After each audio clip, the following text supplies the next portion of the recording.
Bruno Marchal, équitation comportementale à Montpellier, par Skype, par téléphone pour vos conseils, pour vos coachings quand vous êtes loin. Vous avez le lien ici dessous en description de cette vidéo. Et aujourd'hui, je vais répondre à deux questions sur cette chaîne YouTube. La première de Letty qui me demande pourquoi les chevaux rutilent, rutilent ou envoient-ils du coup de cul comme le dit vulgairement. Alors, il y a plusieurs raisons à cela, Letty. La première raison, c'est que le cheval peut avoir mal au dos, il peut être fatigué et en avoir marre d'avoir fait peut-être plusieurs exercices dans la journée ou plusieurs cours dans la journée, ça peut arriver. Il peut être excité parce qu'il n'a pas travaillé depuis longtemps et on ne l'a pas suffisamment détendu en liberté dans un rond d'éducation et on n'a pas refait la connexion. Donc ça, c'est ce qui arrive le plus souvent.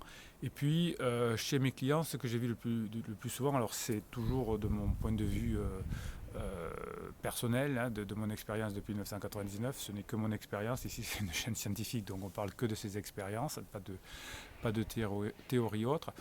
Il y a des équitations, vous savez que toutes les équitations ont leur code, et les équitations qui ont un code d'ajuster les rênes avant de partir au galop, donc de freiner un petit peu pour éventuellement freiner un peu le cheval, sont des équitations qui vont plus souvent, je dis bien plus souvent, c'est statistique mais c'est pas 100% du cas, favoriser les coups de cul, simplement parce que le cheval va mettre du moteur, le moteur c'est l'arrière-main, et devant on va freiner.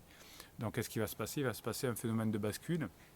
Donc le cheval va baisser la tête, va monter les fesses, et ensuite pour se rétablir ou pour partir, il va monter les fesses. C'est rarement ça arrive pour faire tomber le cavalier. Il faudra vraiment que le cavalier l'ait saoulé pour qu'il le fasse tomber. Mais c'est souvent pour enlever la douleur, puisque par réflexe, effectivement, je vais céder de plus en plus, je vais tirer de plus en plus sur la bouche du cheval pour le freiner, et il va monter de plus en plus les fesses. Vous avez d'ailleurs des chevaux comme ça, quand on ajuste trop les rênes, qui vont monter, puisque ça va pousser, et comme il y a un mur devant, le mur c'est les mains, hop, il va se pointer, cabrer comme on dit.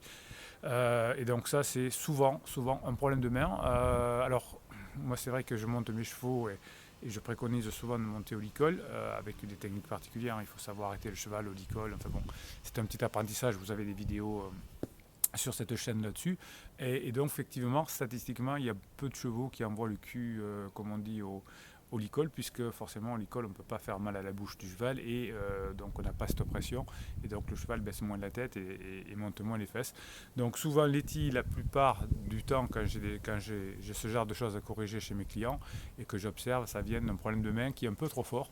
Et dans certaines équitations où on ajuste les rênes, eh bien, effectivement, il peut y avoir des soucis de ce type-là. Toutes les équitations sont bien. Si vous avez choisi une équitation qui demande d'ajuster les rênes avant de partir au galop, il y en a d'autres qui ne le demandent pas, faites-le, parce que quand on a choisi une équitation, il faut aller au bout. Vous avez des niveaux, vous avez vos professeurs, vos moniteurs, vos instructeurs qui vous demandent de faire ça, et qui vous serez noté par rapport à ce que demande ce type d'équitation-là, donc faites-le. Soyez sympa avec vos moniteurs. J'en profite pour donner un petit pouce en l'air d'ailleurs à mes amis moniteurs et instructeurs qui se forment avec moi, parce que je trouve que vous faites toujours un boulot formidable. Je serais incapable de faire dans la durée ce que vous faites, les animations avec les jeunes chevaux, avec les poneys, etc. Bravo, continuez, on a besoin de vous dans l'équitation. Voilà, donc les chevaux qui envoient les fesses, c'est soit qu'ils ont mal au dos, soit qu'on ne les a pas suffisamment détendus, soit on les a saoulés, mais souvent c'est un problème de main. Deuxième question, alors une question de Marie, une remarque, alors ça, celle-là je l'adorais, c'est pour ça que je vais vous la lire. Vous savez, il y a une phrase qui correspond à l'évolution, que ce soit chez l'humain, avec les chevaux, pour les gens qui ont inventé les voitures, les lunes, etc. C'est que quand on invente quelque chose, quand on fait progresser quelque chose, au début, la première étape, c'est qu'on se moque de la nouvelle procédure, de la nouvelle façon de faire. La deuxième étape, d'abord on en rit, pardon. La deuxième étape, on dit c'est dangereux, c'est ça. La troisième étape, on l'accepte et on la copie. Donc, par exemple, les personnes qui ont commencé à parler de voitures à la place des chevaux, c'était oui, c'est ça, et puis c'est un morceau de tôle qui va pouvoir rouler, puis c'est super dangereux parce que si il y a une défaillance mécanique, on ne pourra jamais l'arrêter, etc. Et puis tout le monde a accepté les voitures aujourd'hui, pareil pour les avions, pareil pour tout ce qu'on veut. Alors voilà ce que me dit Véronique. Alors c'était sur une vieille vidéo, débourrer son cheval en douceur, c'est facile, il y a des années. C'est expliqué effectivement un débourrage que j'avais montré avec une jeune jument. où c'était passé en une ou deux séances très, très cool. J'avais montré qu'on pouvait débourrer une jument dans un box, alors je ne le fais pas tout le temps. Blondeau le fait tout le temps, par exemple. Moi, je le fais que sur certains chevaux. Là, c'était l'occasion de le montrer.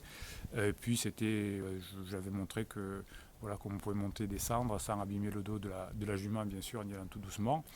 Et pour l'habituer et pour lui montrer que la fuite n'était pas la seule réaction. Alors voilà ce que me dit Véronique.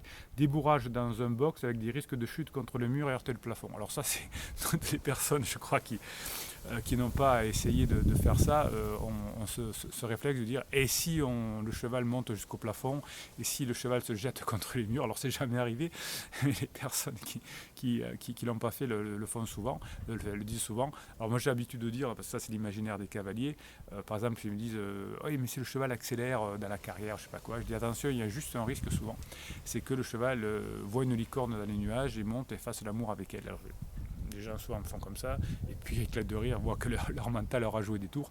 Donc non, Véronique, les chevaux ne se jettent pas au plafond, ne heurtent pas le plafond et ne se jettent pas contre les murs.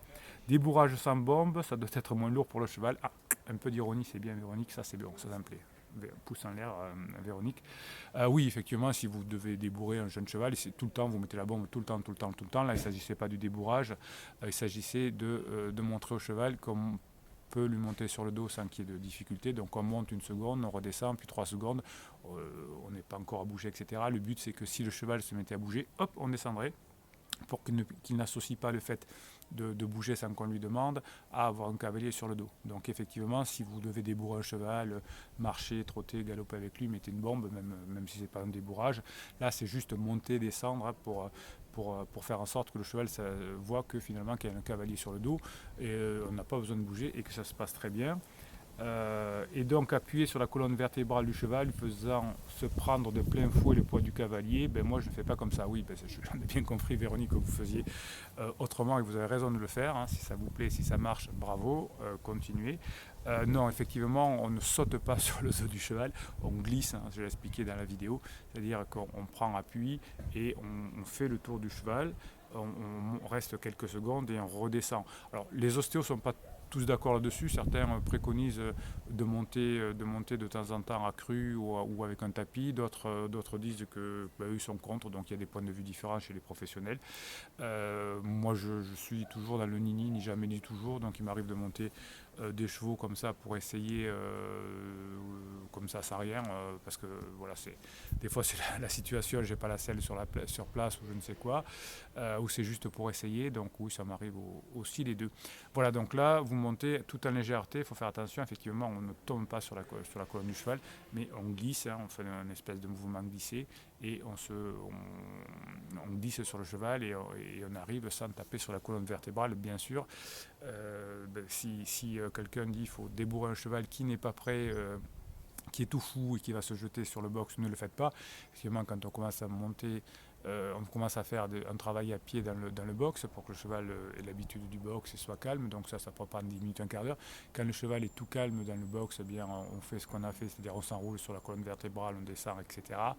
Et le cheval voit effectivement que monter dessus nécessite pas d'accélérer ou de partir, et on a un cheval qui avance beaucoup au débourrage comme ça. Voilà, en tout cas, merci Véronique, parce que faut participer à cette chaîne, c'est notre communauté, une communauté positive qui donne son point de vue et qui nous a tout à fait montré sur ce commentaire, et merci encore Véronique, que eh bien, la phrase de on rit, puis on dit que c'est dangereux, puis on accepte, ça existe toujours, et c'est la façon de faire évoluer les méthodes et les équitations et autre chose. Voilà, donc si vous avez besoin de coaching, je vous l'ai déjà dit, vous avez l'adresse ici. Si vous pensez que ce genre de vidéo peut intéresser d'autres personnes, mettez un pouce en l'air et YouTube se chargera de les redistribuer à d'autres personnes, de les proposer à d'autres personnes. Vous pouvez aussi les envoyer directement à des personnes que vous aimez. Et puis, si vous voulez vous faire plaisir, abonnez-vous à cette chaîne parce qu'il y a des posts chaque jour qui sont réservés à mes abonnés. Voilà. Et puis, bien sûr, comme Véronique, comme Letty, vous pouvez poser vos questions en commentaire. On est une chaîne positive et chacun répond aux autres. On partage nos expériences. On dit qu'on est on dit comment on peut faire évoluer l'équitation de façon positive et on respecte toutes les disciplines sur cette chaîne. J'y tiens beaucoup. À très bientôt.